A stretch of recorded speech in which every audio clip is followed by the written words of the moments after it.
சென்னையில் குறைந்த வாக்குப்பதிவு நடந்த தீநகர், ஆயினவிளக்கு உள்ளிட்ட தொகுதிகளில் கூடுதல் கவனம் செலுத்தப்படும் என்று மாவட்ட தேர்தல் அதிகாரி குமரகுருபரன் தெரிவித்தார்.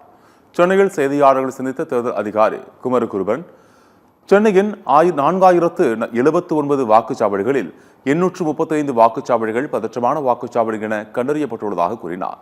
இம்முறை கூடுதல் துணை ராணுவ படை பணியமர்த்தப்படும் என கூறிய அவர், சென்னையில் குறைந்த வாக்குப்பதிவு நடந்த தீநகர், ஆயினவிளக்கு உள்ளிட்ட தொகுதிகளில் கூடுதல் கவனம் செலுத்தப்படும் என்று கூறினார்.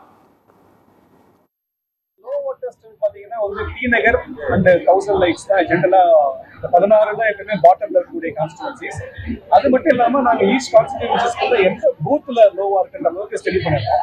இப்போ அதாவது இந்த ஸ்வீப் கேம்பெயின் பர்பஸே நம்ம ஒரு நெகட்டிவ் இமேஜ் இருக்கு, சென்னைனா 50% 60% தான் போல் ஆகும் அப்படின்ற ஒரு தோற்றத்தை மாற்றணுன்றதுக்காக தான் நிறைய ஸ்வீப் கொண்டு வரோம். டெஃபினட்டா இந்த முறை ஒரு 75 to 80% டார்கெட் பண்ணி தான் போலிங்குடைய ஆக்டிவிட்டிஸ் ஸ்டார்ட் பண்ணுறோம்.